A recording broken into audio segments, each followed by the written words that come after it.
¿Quién la va a hacer? Los oligarcas. Los oligarcas lo que quieren es esto, mira. Lo que quieren es el poder. ¿Quién la va a hacer? Mariano Rajoy.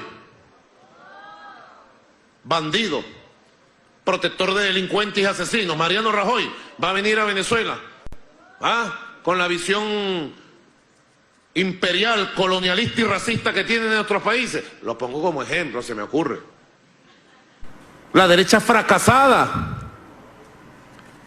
internacional, que preparan un plan contra Venezuela. Se les reventarán los dientes a Mariano Rajoy y a toda la derecha internacional si se meten contra Venezuela y pretenden intervenirla. Se quedarán sin dientes. Ustedes lo verán.